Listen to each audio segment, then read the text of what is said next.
On that note, here are the top 35 most epic monster appearances in the movies.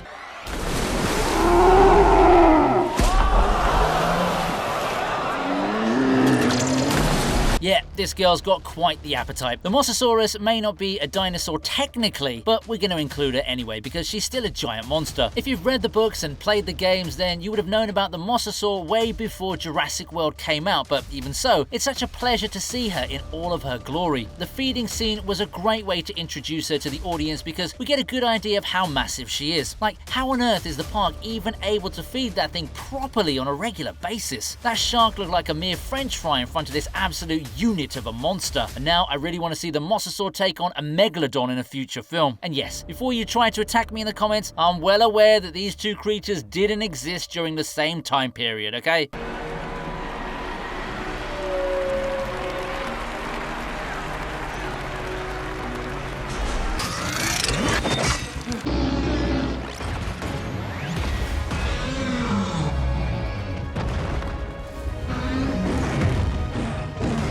Mothra may not have a lot of screen time, but she's done some real MVP stuff, like giving us nuclear Godzilla and also saving Kong's life at the very last moment. By this time, we've already seen Mothra come back to life, which is a good thing considering she's a crowd favorite. However, her coming in to blast Godzilla away from Kong was a total boss move. Yeah, Kong was certainly a goner this time, so bro really needed some divine intervention to come save him. And yes, we all know that even the king of the monsters would never go against his beloved Pookie, although I'm still traumatized trying to imagine how these two even managed to become a couple in the first place. Also, I know this isn't part of the entrance, but Kong desperately trying to calm Godzilla down will never not be funny. It was literally as if he was saying, bro, just hear me out for a second. I said, hear me out for a second, please.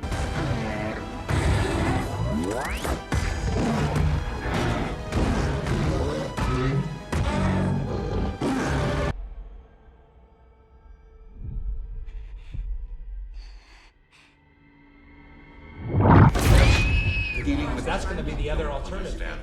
At number 31, we have the Meg, who spooks us twice. The real appearance is clearly when it scares the living daylights out of poor little Mei Ying. That was a nicely done sequence, with the Meg slowly closing in on its target and then showing its wrath. You could even say that it had horror movie vibes to it too. The second appearance is when it suddenly comes and attacks the whale, but I recall that sequence more because of how funny it was. I know Jonas may have meant to say that the bite marks on the glass were caused by that whale, but from the flow of the scene, it does feel like he's implying that very same thing. Little did he know that the whale may have been telling him, let me in right now, there's a freaking extinct shark 10 times my size over here. Seriously though, the bite marks were larger than the whole whale.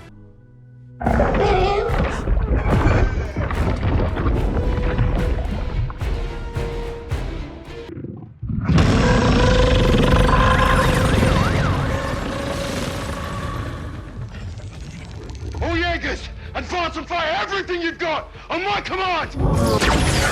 This movie is nowhere close to its predecessor, but I can't deny that it gave us the big daddy of all kaiju showing up with plus 1,000 aura points. The mega kaiju's movements may have been exaggerated as the original film knew how to handle larger scale monsters better than most other movies, but the formation of the creature is what makes it stand out. I'm not here to say anything about the fight that follows the appearance of this Goliath, which is why it happens to land at number 30 today. Seriously though, you could put all the Jaegers across both movies against the monster, and it still may not be enough to end the abomination that this thing is. The way it just stands there and looks down on the Jaegers in front of it is more than enough to let us know that it's the ultimate final boss. Well, he's pretty big.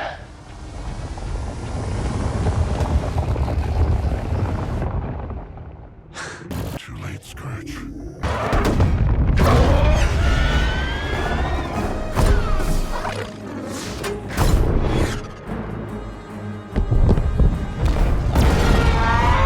I'm not even trying to be dramatic when I say that this is a fire entrance. Rodan's awakening was epic enough on its own, but then the jets came in and tried to end him. That's when bro was like, I'm not in danger, I am the danger. I am not in danger, Skylar. I am the danger. What followed was an impressive display of monster skills from our boy, who went on to show all those fighter pilots that no amount of training was going to be enough to take down a beast like him. Plus, that thunderclap he does to instantly produce a vertical sonic boom ascent is so epic. They really need to use this guy somehow in the future Monsterverse movies. He's just too badass not to utilize.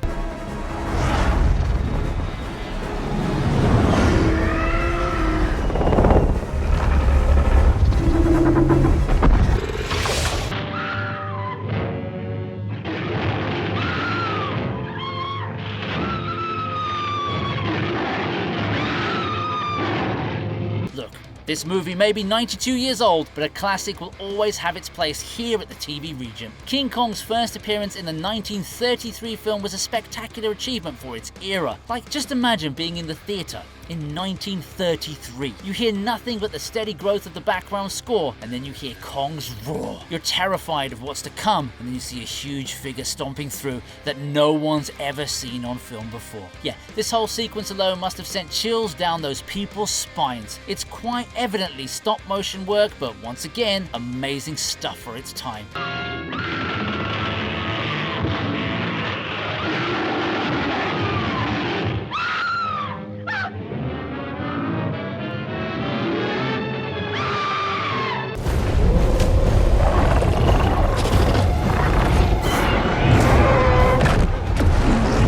Well, it's about time I included an entry from this absolute juggernaut of a film. Godzilla Kong has given us a lot of memorable moments, and you're definitely going to see more of them moving forward. But for now, I'd like to kick off this list with the surprise attack from the Drowned Viper. Man, Kong sure has a knack for getting attacked by underwater monsters whenever he's just trying to chill in lakes and stuff, doesn't he? The Drowned Viper had a pretty unique design, and the nature of its towering appearance really made Kong look like a small fry in front of it. Heck, even Zuko was running for his life after seeing the beast. See, this is another thing I liked about this film. They gave enough time for each of his monsters to at least be showcased. This is unlike King of the Monsters, where most of the Titans were literally just there for a couple of seconds. Anyway, coming back to the Drowned Viper, I'm really glad the creative team decided to put in the effort to make this such a visually epic creature. The battle that followed was intense as well, although it was kind of obvious that it would only have Kong as the winner. Man, this giant gorilla just loves getting attacked by beasts that eventually become a free lunch for him. I wonder how the Deep would feel about his aquatic buddies getting violated this way.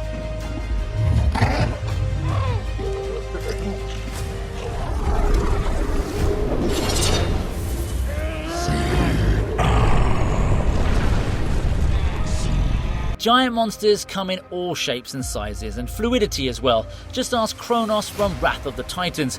This was a monster that even the likes of Zeus and Hades were scared of, and for good reason too, you know.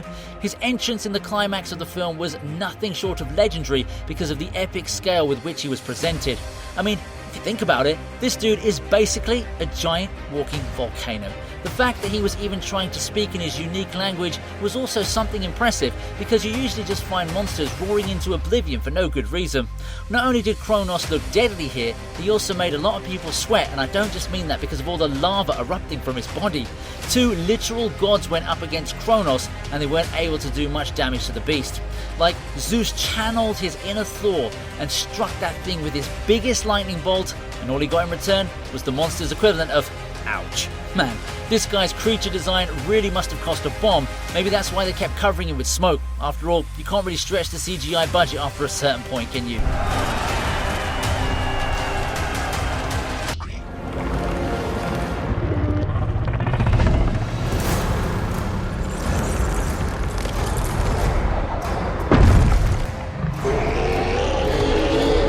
Yep, I'm sure you would have been expecting to see this one somewhere on this list.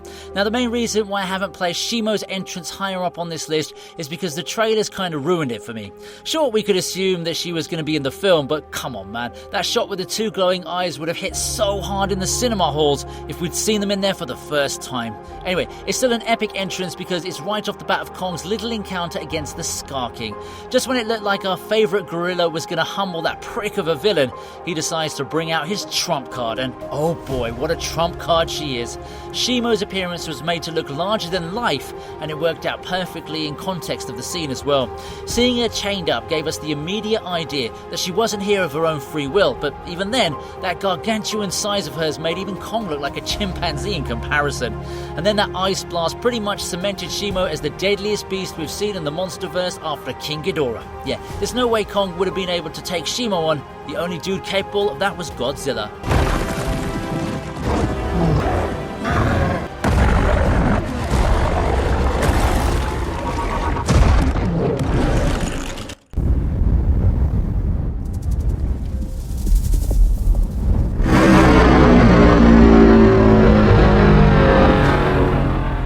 There's a movie series from the 2020s era that's been made on a grand scale while also being able to maintain artistic integrity. then it's definitely Dune. Denis Villeneuve knows what he's doing when it comes to making films, and Dune is the perfect example of it. Now, when it comes to giant monsters, I think it's no secret that the sandworms are the marquee beasts from the franchise. The battle scene from Dune Part 2 was simply epic if I were to explain it in a phrase, and a lot of that had to do with the way these sandworms were made to appear. It's also as if the whole thing was staged to a degree wherein you could feel as if you were watching a theatrical act unfold in front of you. Those sandworms look terrifying enough as it is, and then to see them suddenly showing up in the middle of the sand mist was a beautiful and haunting piece of direction. What's more is that we're treated to not one, but multiple sandworms showing up and attacking the Sardaukar army. Man, those soldiers must have been questioning their relevance the moment they saw those beasts. Those worms, on the other hand, must have just thought they're in for a free buffet.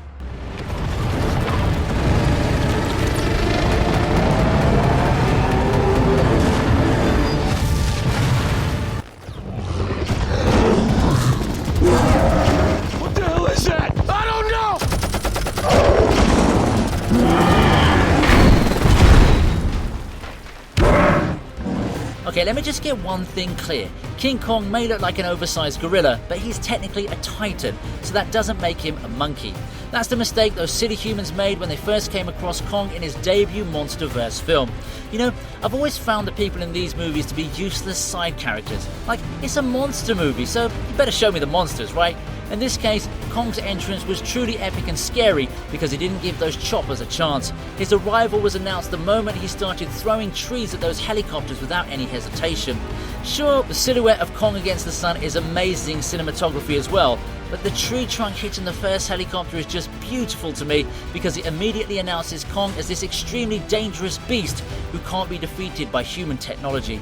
Considering Kong's age, it's kind of funny to see that a whole bunch of trained soldiers are getting their butts handed to them by a teenager. But yeah, this scene perfectly showcased what Kong's capable of and why we shouldn't be messing with him even if he doesn't hold a candle to Godzilla. I want you to tell me something right now. Do you love your mama? I love her! How much do you love your mama? I love her so much!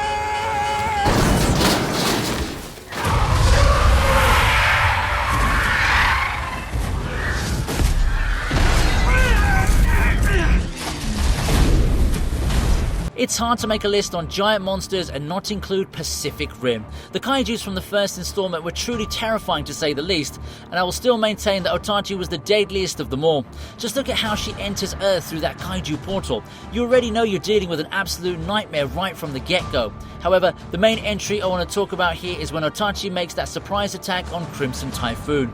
The way she's able to smack that Jaeger away as if it's an oversized action figure is truly commendable, and also speaks volumes about her general sense of intelligence. Not just that, she was able to make Cherno Alpha sweat, which is a big deal because you know how tough the Russians are. Oh yeah, let me throw in a little bonus by mentioning Leatherback's completely unexpected sneak attack on Cherno Alpha out of nowhere. Like, I can say for sure that none of us were expecting to see that in the middle of the battle, and it worked as the perfect entrance point for him because he basically entered the battle scene and totally demolished a Jaeger worth God knows how many billions of dollars.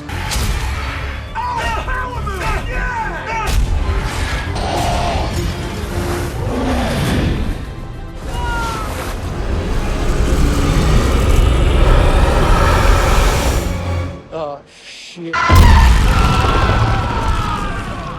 You know, single dads really have it tough nowadays. Just look at Mark. The poor guy simply wanted to save his ex-wife and only child, which is why he was willing to risk it all in sub-zero temperatures, but then Emma just goes like, he's a three-headed dragon, bye! And here I thought my ex was toxic, eh? Anyway, the build-up to King Ghidorah's entrance was quite menacing and almost felt like a horror movie from certain angles. The first glimpse of the tail followed by his three heads showing up one after the other were perfectly in sync. Also, the deadly looks on all three faces pretty much summed up that this dude was ready to wreak havoc. The thing about a monster like Ghidorah is that his mere presence is more than enough to make anyone piss their pants. I also liked how right from its very first appearance we're shown that each of the three heads has its own personality. I love middle head Ghidorah's reaction. He's like, what just happened, bro? Then he turns to left head and pulls his horn almost as if he's saying, hey man, focus. We're supposed to be the main villains of this movie here, you know. It reminds me of that meme where Ghidorah's left head is the dumb one.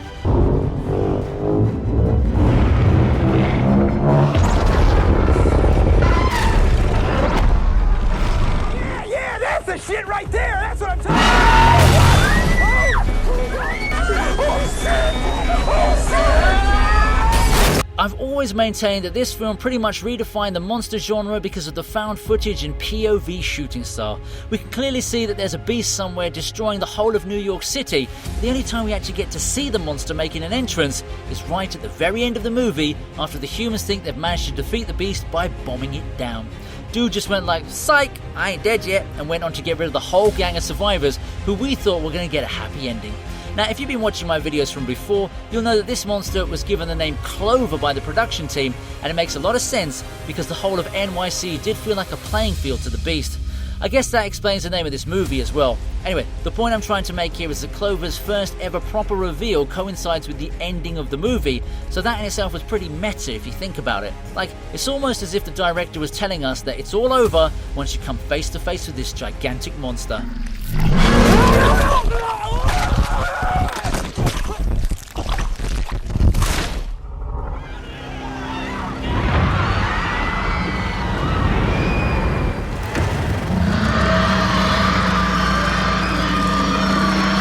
Yep, a movie about normal animals getting mutated into giant monsters was obviously going to find its way here, and to be honest, I'm surprised they haven't made a sequel to it yet. Rampage did well enough at the box office, and it's mainly due to its big three. No, I'm not talking about Kendrick Lamar, J. Cole and Drake. I mean George, Ralph and Lizzie. Since we're covering entrances, I just had to include the giant crocodile showing up out of nowhere to roar in the sky, pretty much like how Godzilla does in each and every one of his own movies. Yeah, I'm pretty sure some Japanese dude in the background must have been like, oh come on, this is why I left Tokyo in the first place. They pretty much showed Lizzie as the personification of a tank, and that makes sense, you know. Crocs and gator scales are like a suit of armor, so for this massive beast to show up and start tanking attacks felt so natural, almost as if it was her job. The build up to the Lizzie reveal was done pretty well too, especially since it was easy to forget that there was a third monster in the middle of all this carnage being caused by the giant wolf. I think it's because the movie never really showed or talked about Lizzie in detail until this scene. This is of course not counting the brief part when the gas canister landed in the swamp.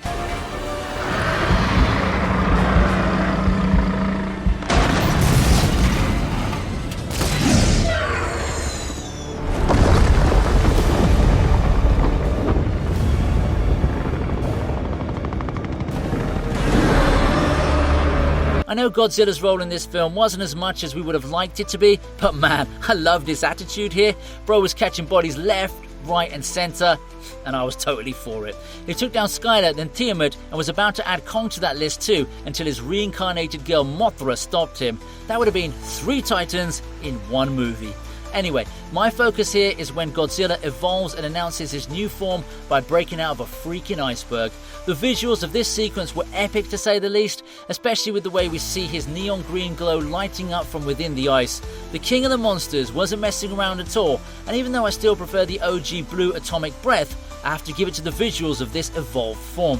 Oh yeah, and I'm not sure what they meant when they said that his energy capacity was 20 times that of his original form, because if that did happen to be true, then Godzilla must have seriously been holding back against Shimo in that final battle. God, I'm so excited to see what's going to happen in the next installment of the Monsterverse.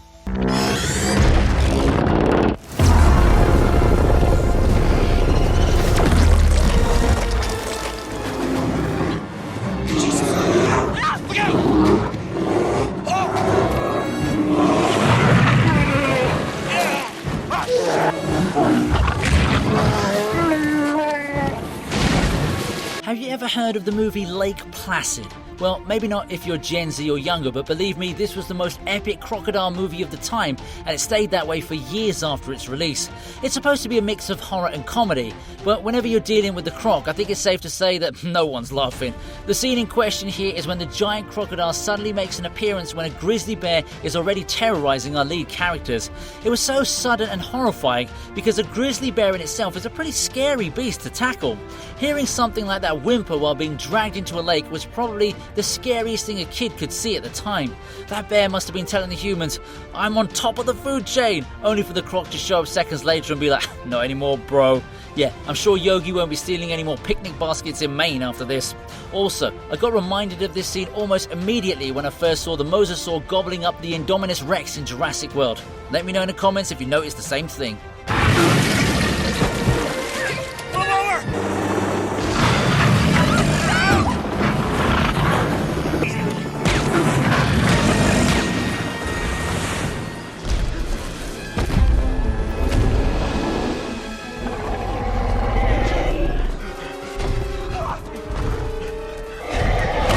Well, I did just mention her in the last entry, so I guess it's fitting to have the Indominus Rex take up this one. It goes without saying that this mutated dinosaur had the most character development out of any of the main villains in the Jurassic World movies. She was shown to be a proper predator with the brains of a literal serial killer. It's like we're looking at the clever girl meme on steroids. One of the best examples of her intelligence can be seen when she escapes the paddock and essentially makes a proper entrance into the movie. Hiding her thermal signature was a wise move, even though it took some amateurish writing to allow the plot to make that tactic relevant. I mean, Claire could have prevented the entire movie if she called the control room from the cage instead of from the Mercedes-Benz sponsor shop. Having said that, the way the Indominus straight up charges at the humans and makes her escape from the paddock was a treat to watch. It had suspense, high stakes, and a very angry dinosaur. I know the movie hasn't really aged well in terms of the screenplay and stuff, but man, scenes like these totally justify its box office collection.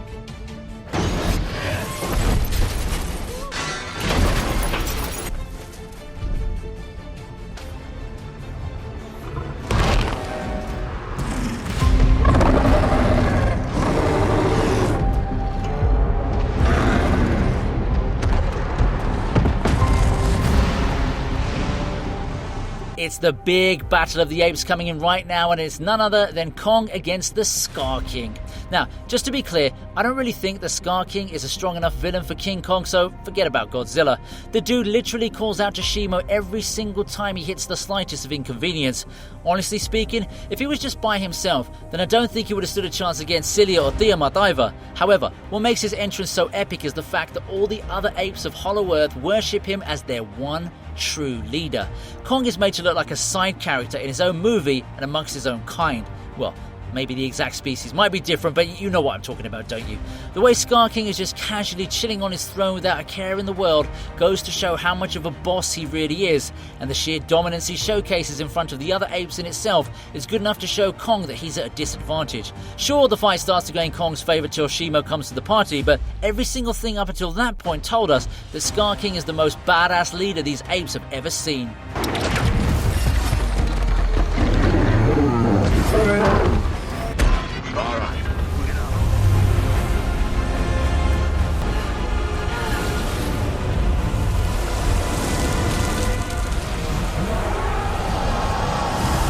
Never has such a hyped up entrance delivered to this scale, and I totally stand by that statement because this is definitely worthy of a spot in my top 10. Clash of the Titans had a lot of interesting fights and creature designs, but none of them even hold a candle to the freaking Kraken. This beast is such an absolute unit that his mere entrance in itself took up so much time to get completed. That roar was probably the most deafening roar anyone would have heard in their lives, and the beast's mere presence was more than enough to cement itself as the alpha boss of this film. Sure, he gets humble pretty quickly thanks to Medusa's gaze, but even then, it took a whole lot of time for his entire body to turn to stone.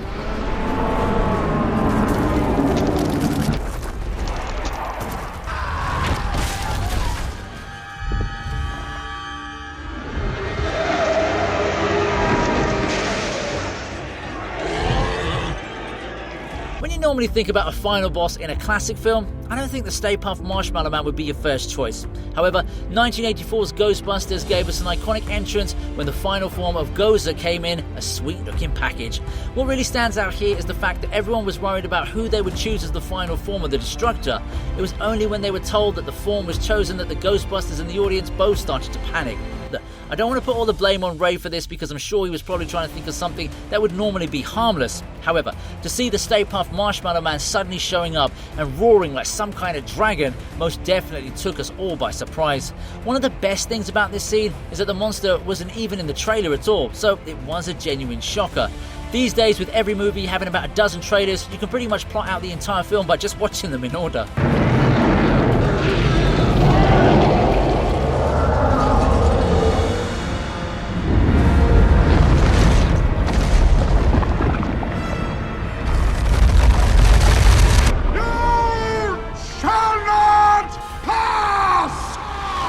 I've actually covered this sequence tons of times before because, well, it's a certified classic. However, this time it's making noise because of what happens before the iconic "You shall not pass." It's when the Balrog actually shows up in all of his glory and dreaded flames. The whole idea of this scene was to present high stakes for our heroes on their journey towards safe passage, and the presence of the Balrog immediately took down the probability of safety in an instant. The creature design isn't very detailed due to the dark surroundings and the general sense of mystery that surround the beast, but all that worked in its favour. Also, I love the fact that the Balrog announced itself not with some guttural animalistic roar, but rather with a literal roar of flames. See, this is how you make an epic franchise. Yeah, you hear me, Amazon? Nobody wants Rings of Power Season 2.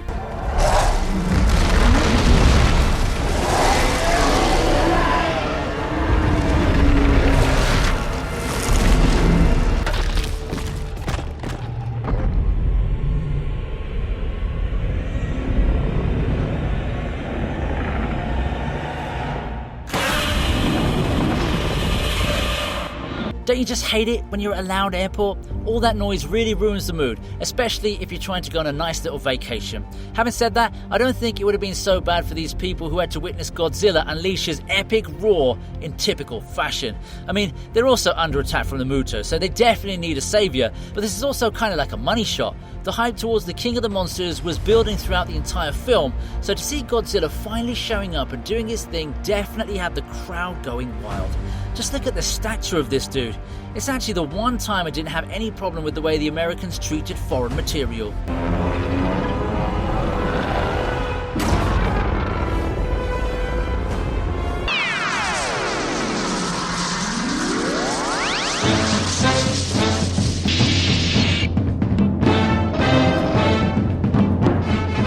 You know how they say you should never trust anybody, not even yourself? Well, that's exactly what happens here as Godzilla finds out that the imposter going around and terrorizing people under his disguise was none other than MechaGodzilla. Imagine the disdain on his face when he realized that AI was trying to replace him all the way back in 1974. Now, to be fair, this is more of a reveal than an entrance, but it still qualifies because it marks the villain's true appearance on the battlefield. It's a pretty big moment in the movie because it clarifies a lot when it comes to Godzilla's clone. All this time, people were thinking that the King of the Monsters had gone rogue, but he was innocent the whole time. If only O.J. Simpson had a similar storyline for his own situation.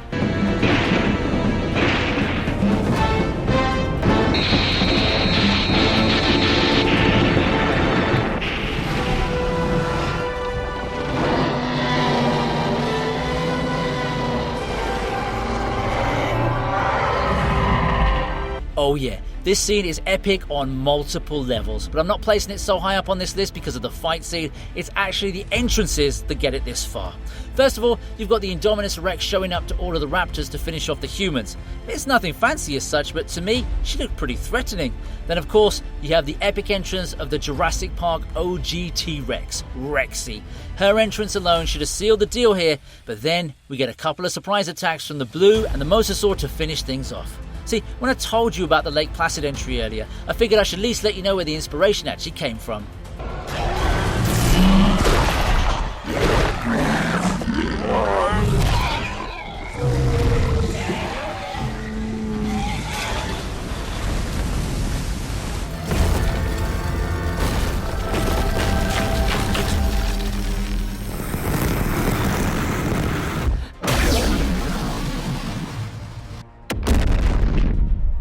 Oh man, this movie redefined what it's like to make a modern era monster film, and I'm so glad it's receiving love from all over the world. Godzilla Minus One has a lot of deep themes and strong tones, but I'm not here to provide a critical evaluation. My only focus is the entry, and the damage he causes to Ginza City was nothing short of horrific. Not only does he make quite the entrance while showing up there, he also went ahead and fired a full power atomic blast to let people know the King of the Monsters is here, and he means business. Like, damn bro, you didn't have to go so hard, but you do you, I guess.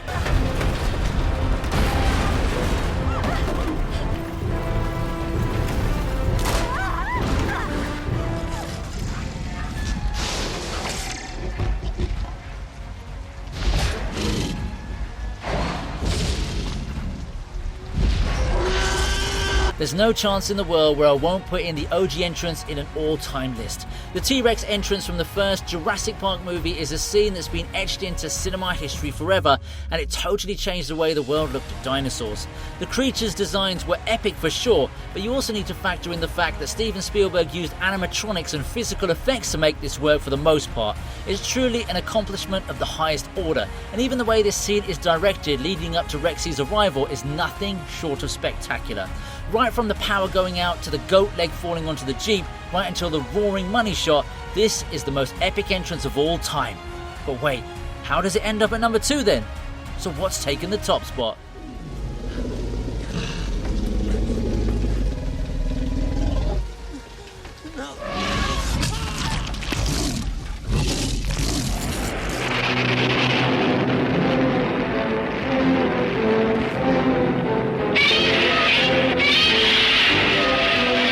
Yes, this is the best Godzilla entrance across all movies, and that's saying something. Only a certified classic from a certified franchise could have been good enough to trump the T-Rex entry, and for good reason too. This is all the way back in 1974, so to see those sparkling eyes followed by a deadly roar was something the audience members would be speaking about even 5 to 10 years down the line. It created such an impact that the public started to view Godzilla as a proper superhero in his franchise as well. And of course, it paved the way for Monsterverse, which is totally dominating the box office nowadays. See, old is indeed gold.